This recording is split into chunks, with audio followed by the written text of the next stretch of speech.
Hi, welcome everybody to One Roots. Today I'm here with João. Bienvenido, João. Valeu aí por receber. Tudo bem? Tudo certo.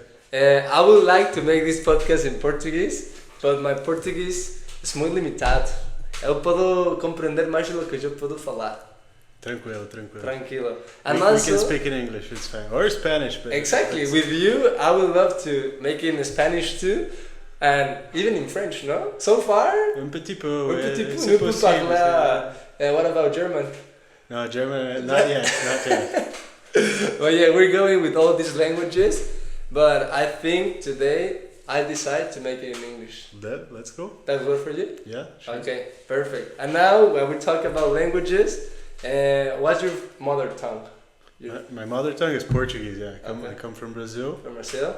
Okay, what region in Brazil? So my city is Bragança Paulista. Bragança It's a city more in the countryside, not so far away from São Paulo, but actually pretty close to São Paulo, but in the countryside, so not in the big city of São Paulo. That's where you grew up, in Bragança? Yeah, that's where I grew up. Okay, and then your family, when we talk, you mentioned that your family came from an agronomist background, right? Yeah, both my dad and my mom are agronomists. Yeah? Yeah.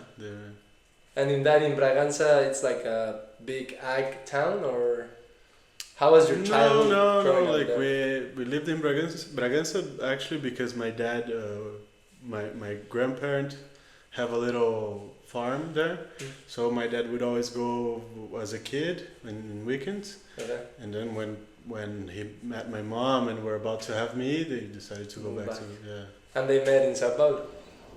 They met during the university. My mom had already graduated and she was doing her master's.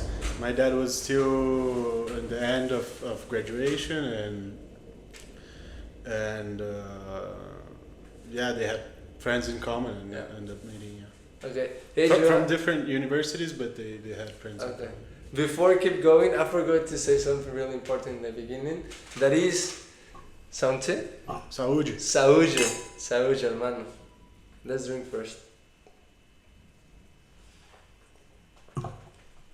Okay, and now we can keep going. That's right. So, your parents met, fell in love, have you, right? That's every love story. Yeah, my two brothers, yeah. Two brothers. And then, you always knew you wanted to become an agronomist when you were growing up, or? No, not really, no. So until 2015, I didn't care at all. The thing is that I lived until 2011, 2012. I lived in Bragança and we lived in the farm. So yes, I always liked it. I always was in touch with animals and plants and stuff. My mom had a flower production in the farm. But I didn't care so much. I didn't think I was going to work with that. And I was little. I was 12, 13. So we moved to Uruguay. We stayed 3-4 years there. And during this period, we lived in a normal house, like not a farm in the city. And I kind of not lost contact, but I didn't follow this area of agriculture, agronomy, nothing of that. And after this period, we came back to Brazil, and we went back to living in the farm. Yeah. And in this moment of coming back to the farm, there was something that happened that I started liking a lot the plants and observing the plants, planting seeds of trees and keeping track of them growing, and this made me really interested in plants in specific. But when you were in Uruguay, you didn't care or wanted to work in a farm? Not at all. Didn't care about plants or animals. And then you came back to Bragança. I mean, I always liked animals when I was a kid, but to say I wanted to work with them, I don't think so. You came back to Bragança, realized the life in the city, the life in the countryside, start having more curiosity about these plants, the seeds, all the process. Yeah. The Montevideo is not such a big town. Although it's the capital, it's not that. So it's not that much the contrast between the countryside and the big city. It wasn't like living in New York. No. Montevideo is very calm, very Okay. Very nice town. Do you like Uruguay? I love Okay. Uruguay, yeah. I wish I want to go back. Maybe even in the wine industry, Yeah. have an experience there. In Uruguay. Yeah. Okay, because that's another cool, fun story that I would like to jump, and then we come back to this. But during college, you told me that you live in a house of students, and the first thing that they do when you move to the house is get you a nickname. No, the first thing is shave your head. Okay, okay, And okay. then, So and then the second thing is give me. okay, so now you were without hair, and what was your nickname? What is your nickname still? My nickname is Mujica. Mujica. Mujica, which is Mujica, the president of Uruguay. Uh-huh. Usually these nicknames, sometimes they have a very interesting story behind, there's a joke or something funny. But since they have to give a nickname for everyone, a lot of the times the reason why doesn't care, like it's not that funny or anything. So yeah, because of the background, because of living in Uruguay, and they gave me Mujica. Yeah, I like that nickname. Yeah. I loved it because the Mujica, like this year he's really sick. He has cancer, and now he announced that he stopped his treatment because it's like it's like the end, and he doesn't want to be treating what it doesn't have a cure, you know. So he just announced that. But I really like his ideas. He's more of a philosopher than anything else, you know. His story is very interesting. Nice. Yeah, and because of the nickname you can have also like good connection, you know.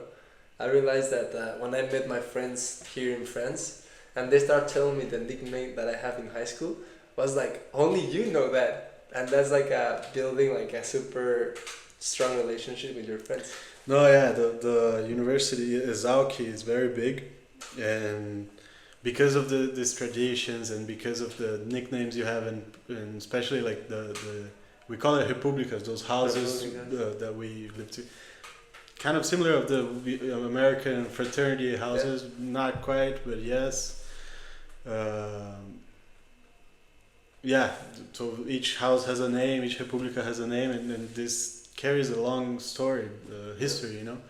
So yeah, for context, that's amazing, because sometimes you're in a business or something and you meet a guy that is from like, I don't know, 10, 20 years before you, but you tell which house you lived, and he knows like people from his time in the same house. So it's always good for this connections. And that university that you went was the same university that your dad went, no? Yeah, my dad also. What's the name of the university? Exalc. Exalc, yeah. And it's one of the top in agriculture in Brazil. Yeah. Because I met a lot of people from that university, even here in Montpellier, no? Yes, no, we have a great relation here with a great relation. There is a relationship between the two, and they always send Brazilians to exchange to here, Supago, and the same here. A lot of French people go there. Although it was a great, I didn't even know about that. It was a coincidence, because when I got into the master, I had already graduated, and I knew there was always French people coming to exchange as exchange students there, but I didn't know where they're coming from. And when I looked up and found out about this master and signed up, applied, and I passed, only when I was about to come that I realized that there was other students like from the same university coming too, because of the link thing. Yeah. And then João, I really like this part of your story when you decide to go to the university, and you went and you started working for fruticulture, right? It was your focus. Yeah, at one point I started focusing more on fruticulture. I don't even know if, I think it's fruit science. Fruticulture is more fruticultura. Okay. Fruit science. Okay, fruit science. And with the maracuya, no? Specifically, no, really? I did like I was part of a group in the called GPF, Grupo de Práticas em Fruticultura. Okay. It was a student group that we had a big area in the university that we had to take care of it, like a bunch of orchards from different fruits, and we would take care of that. We would also prepare the classes for the fruit classes for the professors, and we could also sell a little bit of the harvest. So it was very good to learn. When I entered in this group, I started to get like involved with. Did you get the chance to work with vines also? Yeah, we did have vines. We did have grape, only table grape, and American grapes. So Vitis labrusca, which is in Brazil is very common. Propestris? No, it's, I think it's we have more hybrids, and then the most famous is Niagara. Niagara is, I'm not even sure if it's pure labrusca. I think it's even a hybrid with labrusca. I'm not sure. Yeah. But it's more American varieties. We do have some plants there of European Vitis vinifera, but in Brazil the table grape, it's very common to have American grapes. And talking about grape production, Brazil's main focus is for table grapes, no? Yeah, table grapes is and juice also. We're one of the countries that drinks more grape juice than all the others. Like I think Spain drinks a lot. Maybe the United States must drink a lot, but Brazil, it's like the production of the consumption of grape juice is very big. Did you drink grape juice when you were growing up? Really? Yeah. Yeah, always. I never had that. For me, it was more like orange juice. No, of course. Also, no, but apple not so common in Brazil. Orange juice, of course, is the most common everywhere. But no, yeah, you have it's kind of like very intense color and very sweet, like the one we had. Yeah, like it's like almost like a syrup. Yeah, because it's basically a must, like a wine must. Yeah, so. I never until I came to Europe was the first time I tried it, and it's interesting. It's strong. Some people dilute with water. Do you made it with table grapes with? Well, there's the specific varieties that are meant to be used for juice. You know, so they have. They're gonna give a great color. So it's not table grapes. Yeah, some grapes they have multiple uses, but no, you have varieties that are specific for juice. Okay, and then João, just to jump a little bit more into what we're here right now in France. You start your career as agriculturist. Join this group to work in fruit science. And then when does the wine industry came along in that journey? All right. So even before the fruit science stuff, my goal, maybe the reason that it made me really want to go to agriculture, it was more the social impact that agriculture can have, you know. And so even before working with fruit science, the first group that I made part in university was one of agroforestry or food forestry. I don't know exactly how they call, but it's the technique of planting a lot of vegetables and a lot of plants together in the same plot, which can have many benefits, but more than a scientific point of view and more like a technical point of view, it has more a social point of view because and like subsistential agriculture, you know, so works with farm rural settlements of people that really don't have anywhere to go or anything to do, and then they find like a place that they can grow something, and that's a great way to help them, you know, so they can plant different things and have a diet, and whatever is left they can sell. So I think that was my goal, to have like to do something that impacts life of some people or a community or a city or a country in a way.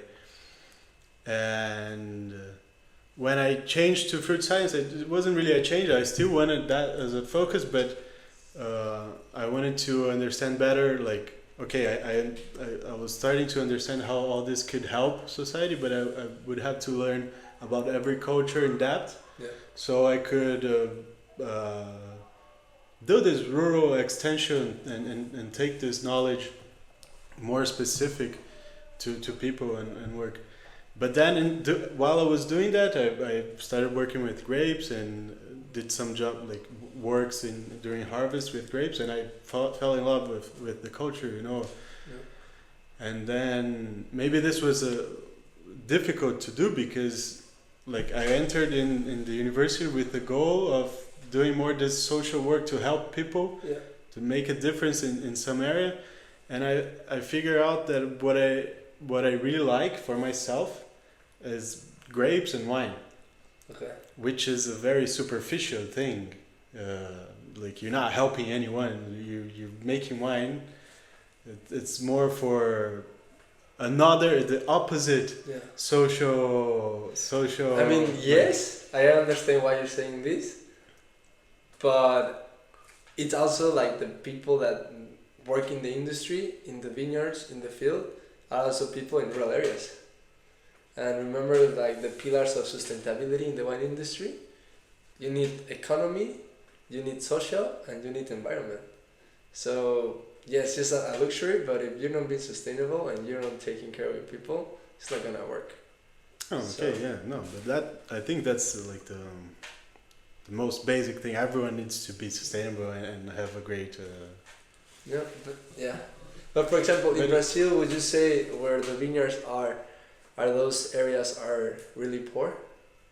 No, No. not necessarily. No. Not necessarily. And the workers are from local areas, or they're like from other. No, yeah, workers that work in the field, they usually with a less, how do you say, or from a less social Yeah, class. coming from the countryside, rural areas, Yeah. for sure. Yeah. Okay.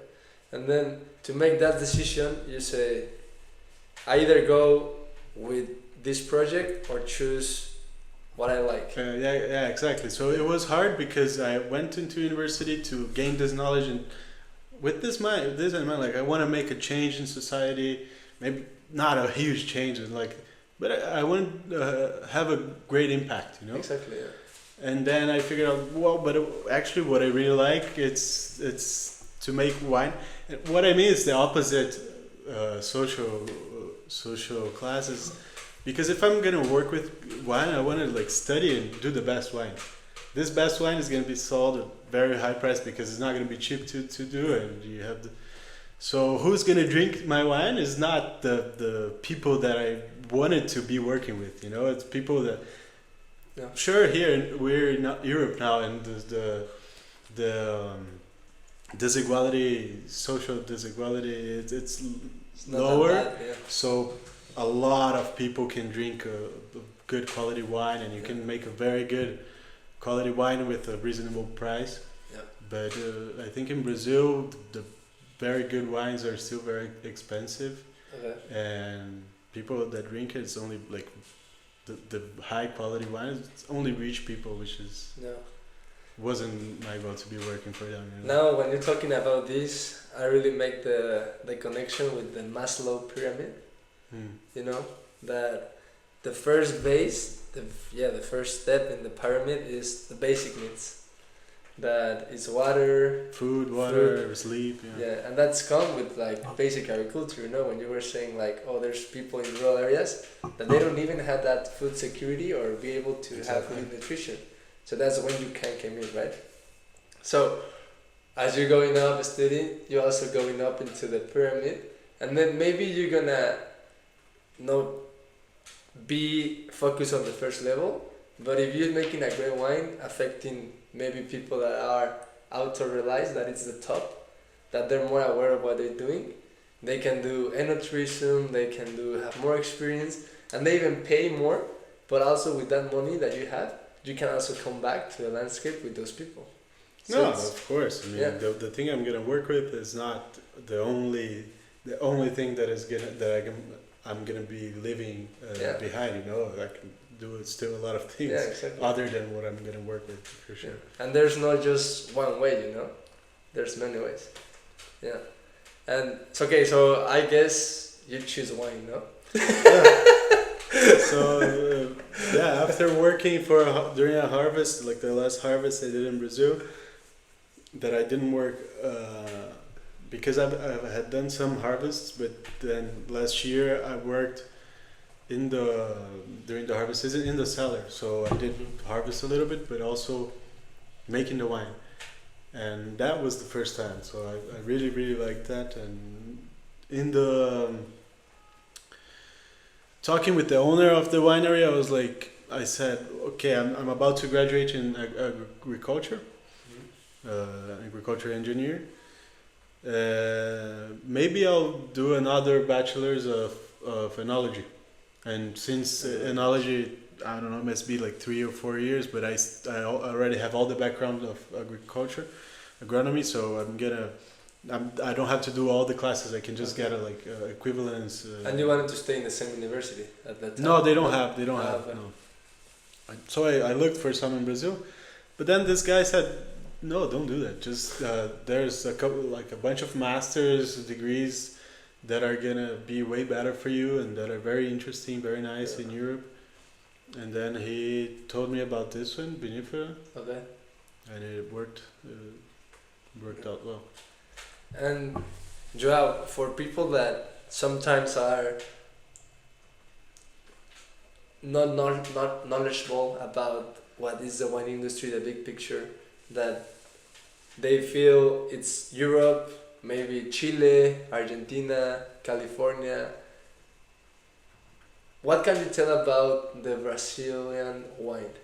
Because it's hard also, me as a Mexican, when I say maybe to a French guy, oh, we make wine in Mexico. No, wine in Mexico? Come on, Mexico is for tequila. But for you, I bet it happens sometimes when you say, oh yeah, there's wine in Brazil. No, yeah, the same thing happens. And it's understandable if you look at numbers. Really, we can't compare with this Europe that drinks wine. For instance, if you get the whole country of Brazil, the amount of wine that we drink per capita to not even 3 liters per year per person. So nothing. Yeah.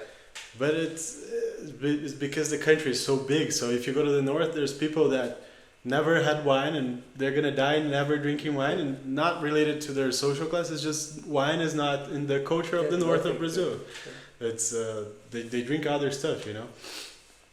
So, but if you look at different regions of Brazil, and then you have different things going on. So in the south, we had a lot of Italian immigration, other also Poland, Germany, from a bunch of places. Okay. But the Italian immigration was very strong, and they were the ones that started with the wine. This was a long time ago. It was like during the Second World War. So we have been doing wine for a long time. Not as long as here, of course, but this is not that recent as people say, because now you have a few wineries that have, I don't know, a very famous sparkling, and then people, oh, now Brazil is doing wine. But no, we already do since a long time ago, but never too much, you know. In the south, we have the culture because it's a bunch of European heritage, so they drink a lot, they produce a lot since a long time, and I think 70% of the production is there. Hi, beautiful people that are watching and enjoying this podcast. In order to bring more content like this, I will ask you for 3 favors. The first one is to like the videos. Second one is to follow and subscribe the channel. And the third one is to share and talk to your friends about this amazing content you're following. So I love you so much and keep enjoying the podcast. Cheers. We do have other where we produce a lot of table grapes in the northwest, northeast, and we produce a lot of table grape, and a few wineries are starting to. That's the San Francisco. Yeah, San Francisco River, the San Francisco Valley. Yeah, San Francisco Valley. Yeah. And the challenges of growing grapes in Brazil. Well, the climate is very different. It's very warm, very humid. So this was already uh, fixed, let's say like that, by planting American species or hybrid species, and the Brazilians were they're always more accept better than Innovation. Europeans for innovation. Yeah. It's what you can do. Like here in Europe, you have a bunch of people that don't consider wine if it's made out of an American grape. It's something else. But yeah, so this was already a way of countering these challenges. Yeah, So our species that they are more resistant to diseases, or they can grow better. They need less cold to break dormancy and stuff like that. But with people trying to make fine wines, high quality fine wines, they need to bring Viticulture from Europe, and then you have challenges because it's not resistant to diseases. Have you ever made like a research about when Portuguese were expanding within Brazil, if they brought with them some vitis vinifera? They did, yeah. So since they got there, the how's it called in English? Like the church needed the missionaries. The missionaries, of course. So they needed to plant and have wine, so they could catechize the catechizar. They can implement the religion in their exactly for the natives. So they did plant. It was I imagine it was a fiasco, no? Because when they got to Brazil, it was even they got into the north. It was Bahia, Salvador. So it was very warm, very very very warm and humid. So I don't know, how it went, but they did plant, and during a long time it was only Portuguese varieties that we had. Okay. Not in a big scale, but it was what we had. And then after that, some American hybrids started to come in. American species and some hybrids as well. So if I'm not wrong, Isabella was one of the first ones, and still is the most planted today for juice and yeah. So after these American varieties came, they took over. Yeah. And then after that, we have with the breeding and stuff, we have these grapes with no seeds and stuff in the north that are for export and also for consumption. And you have a lot of European variety being imported. Okay. And João, for this topic that is kind of interesting for me, I have a friend that he's planting a vineyard in my region in Mexico. And since we don't get the cold weather in winter, it seems that we can have 2 harvests per year. This is something that you deal in Brazil, no? A lot. Yeah. How do you do it? Do you have 2 harvests a year? Do you take one crop down and just harvest one?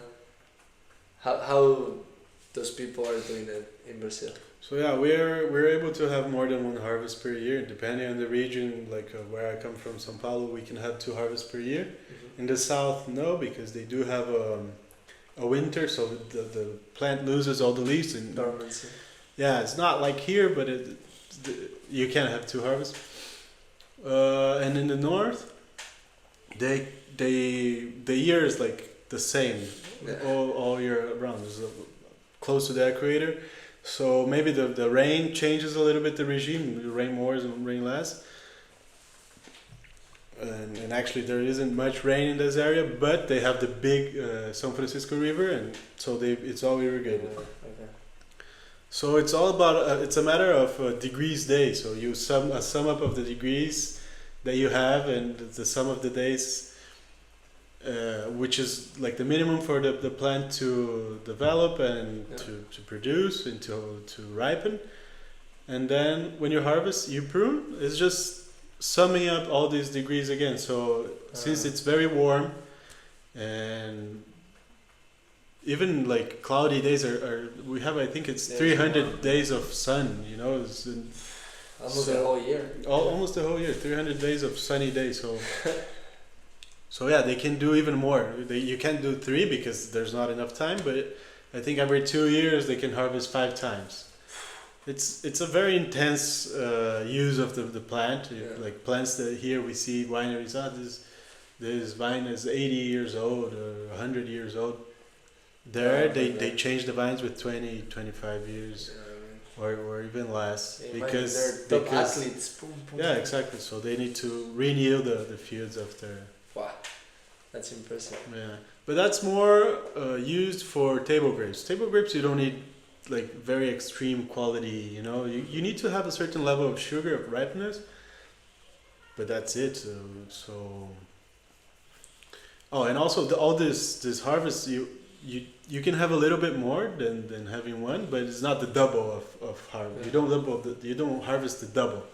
You harvest some more, but you have less in each one. Yeah, the nutrients. This is very, very good for market. You know, so you have, instead of having grape only one season of the year, you have 2 harvests, so you can sell in 2 different seasons. And when there's less demand, less like offer. You can.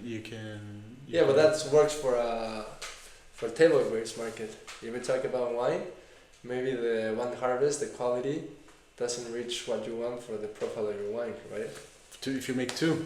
Yeah. Yeah, exactly. You have some wineries that do two harvests, but the ones that are working with fine wines and high quality wines. In the south, it's just like here. It's the same thing, but the seasons are switched. Yeah. But where in the north and where I come from in southwest, southeast,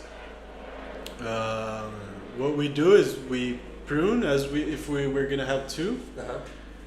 But when the flowers come, we pick them out. Okay. So they don't develop and we don't harvest them. It's So we trick the plant into producing, but we take them out, so it only vegetates, and then we prune again. And this switches, and then we switch the harvest instead of summer, which is the normal for beets. We harvest in winter, and our winter is quite similar to the summer of Europe, you know. So we do have warm days. It's not super hot, but it's not super cold. It's a quite warm day. And during night you reach low temperature, so this difference is great for ripening of the grapes. And most important is it's dry. Our winter has no rain. Yes. So no rain. You don't have diseases. It's better for ripening. And then just something that for me is super impressive is that I don't know how this influenced you to make this decision of coming to Europe, but we were talking that you did that harvest in Brazil first. You talk with this winemaker and owner of the winery and say, hey, I want to do an enology degree. But then also at the same time, you and your family start a little project in Bragança. Yeah, we planted. Yeah. This was recent, 2 years ago. Even before that. Okay. 1 year before I got into college, we were already back in Brazil. My mom wasn't working anymore because before we went to Uruguay, she produced flowers. Okay. When we came back, she wasn't working anymore, but she wanted to do something, and so together with other socios, partners, they bought a farm and started the project of a winery. Not huge, but a pretty good sized winery. Not that small. And this was a project that when I started university, it was just a product, so it was planting the grapes and starting the ideas and everything.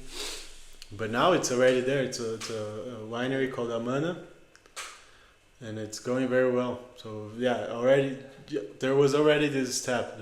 We had never worked with wine or anything, but my mom wanted to do something, and this opportunity came, and she got together with all these other partners that had this idea, and I think my dad saw that as something very, very cool, very nice, and he had already worked for 20 something years, so he was already thinking on quitting work and staying more at home. So he said, "Oh, I want to do the same thing. I'm going to plant here." But it's much smaller. We planted 1.5 hectares, and now we expanded to 3 hectares. And this is nice because it's only us. It's only my dad that takes care. We have one worker that works like there. But it's only me, my dad, my mom that it's ours, so we can do whatever we want. In the other one, it's a bigger thing with 40 partners, so it's like if you want to do something, and a bunch of people are there to as an investment, so you can't do anything crazy. I have an idea. I want to do this natural wine, and no. Let's do what we know works, and everyone needs to agree. So it's different. But yeah, there's these 2 projects that definitely interfered and made me get to know more, made me get more involved. Because you went to Brazil for Christmas. You had this opportunity, and when you came back, you told me, I was working. I went to help my dad a little bit in the vineyard. He had just planted the other 1.5 hectares. And you have no idea how fast things grow, and that weather is. I was there. It was only like 2 or 3 months after he planted, and all the vines were already past the last wire, and you had so many shoots going out. So we have to take them, because if not, it's like a bush. Exactly. So I went to visit everyone and relax, but I was working a little bit. So in right now in Brazil is summer, right? Right now, summer. Yeah. So in Christmas in Brazil, the winery you have in your house, the vineyard that you have has 3 workers. So it's your dad, the guy that helps you, and you all the time. Yeah.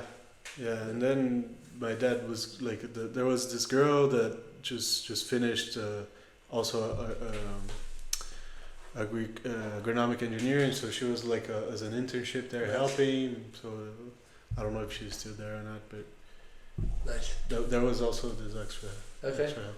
And you choose, because I really like how when I really have this feeling, João, an idea and philosophy that when you start doing what you feel to do and what you care about, in the path things start to get in there for you. You just have to trust and do what you want to do. So for me it was also interesting your story about how you came to France and how you had the opportunity to be around in a winery in France run by Brazilians. Before starting your master. So I came 1 month before the master started. And actually I was talking with another winery that we went to visit and everything. I was talking with the people from the winery and sent them my CV, my passport, everything. And in my mind it was already like settled. He even said like what were the jobs that I would have to do and when and what was going on. And I said, okay, so great, but he just started ignoring me, and then never. You already had your plane ticket? Yeah, I already had the ticket, and then he just ignored. I mean, I guess this is common, a bunch of people ask for to work, and then they started replying to some, but they never said no, so they started just ignored. And when I got here and they weren't saying anything, I still had one contact that I got because in Brazil I went to this expo fair of natural wines. Okay. And I went there and I saw there was 3 stands of friends.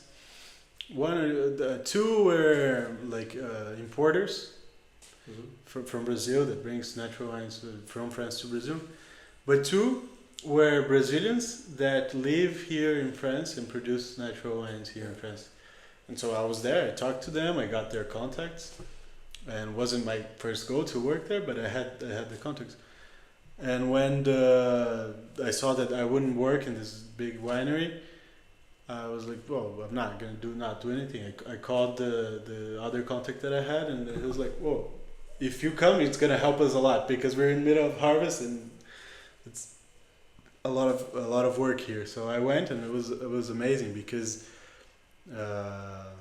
yeah, they were very nice people, and I learned all this other type of wine that I never knew before. I know natural wines, never worked before, and it was very nice. So this 1 month before classes, I could work a little bit and learn. Yeah, so you start classes with a really intense summer, seeing what is natural wine in France, running by Brazilians, and now we are 7 months in the master. 7 months already? I think so, no? Let's say I thought it was September, 5, sure. October, November, December. Yeah, 5. Wow, 5 months. Feels more. But we already had exams. Yeah. We already have a really solid group. Like when we went to Christmas vacation, it was like crazy how the first day was like, oh, new people. And now when we went to Christmas, it's like, oh, I'm gonna miss those guys because we're already like getting closer. Mm-hmm. And how is your feeling after 5 months with the classes, with friends, with the culture, with the people? What can you share with us about this experience you're living? The friends, it was a great surprise. Like when I was thinking of a master, I thought it would be different. First, I thought the class would be less people. Okay. And I thought people would be more like, I don't know, more serious, more into the research, you know. Okay.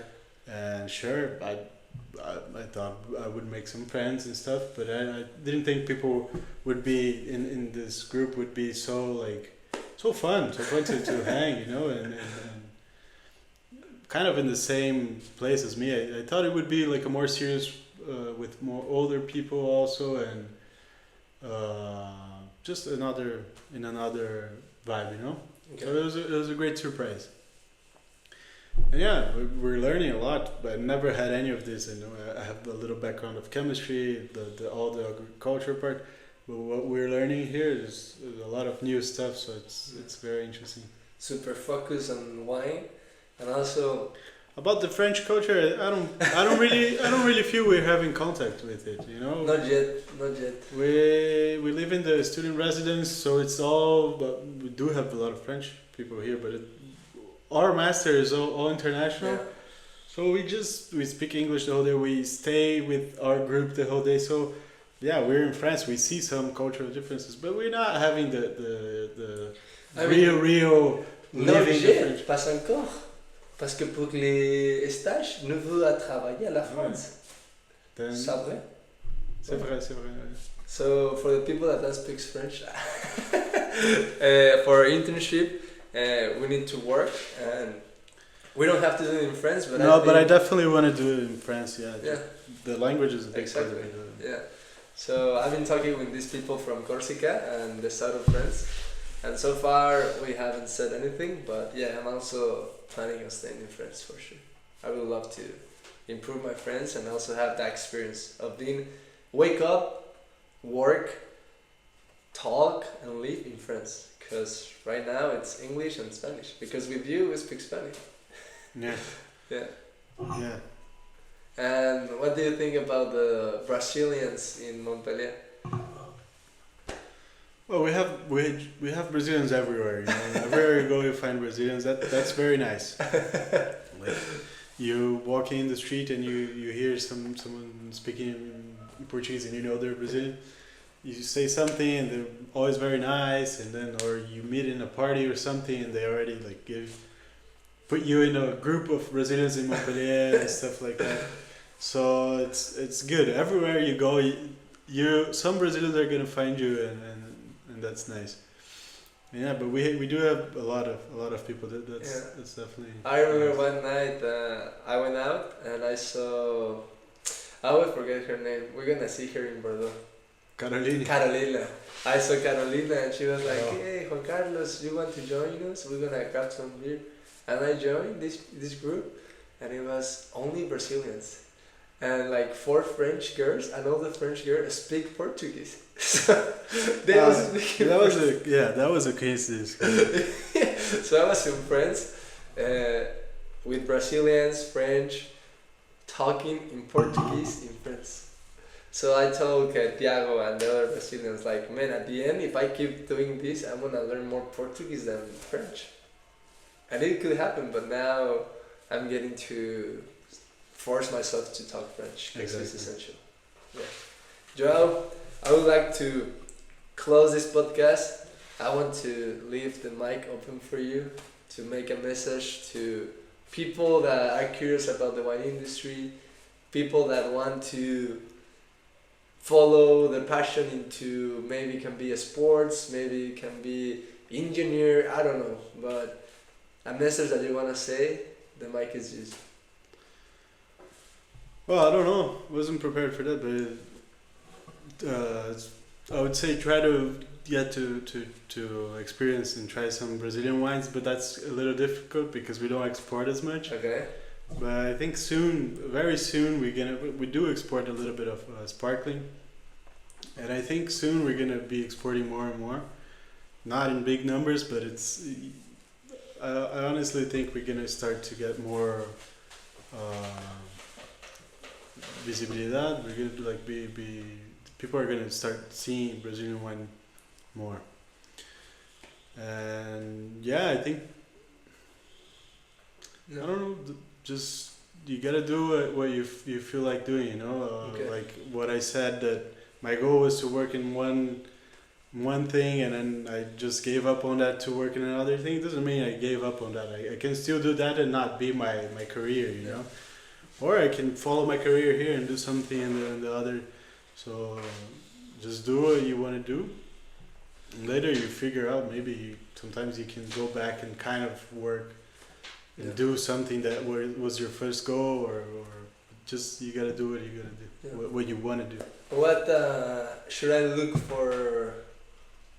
What wine should I look for if I want to look for a Brazilian wine? I think for now, go try to see try the sparkling wines. Sparkling wines. So we have a bunch of sparkling wines getting a lot of prices in the south. Like prices, I mean competitions. Like, medals. Medals, yeah. So yeah, and we have in the south of Brazil we have a great climate for that, and if you find a sparkling wine from south of Brazil, if you find it's probably gonna be from south of Brazil, try it because it's very interesting, very nice. You're gonna bring some? I brought some here. The class of Vinifera is gonna have a Brazilian tasting. Amazing. Brazilian wine tasting. João, my brother told me before recording the podcast that I need to say something to you, that it's obrigado. De nada, Hermano, obrigado. How can I say in Portuguese, like, drink Brazilian wine? Huh? How can I say in Portuguese, drink Brazilian wine? Bebam vinho brasileiro. No, bebam vinho brasileiro.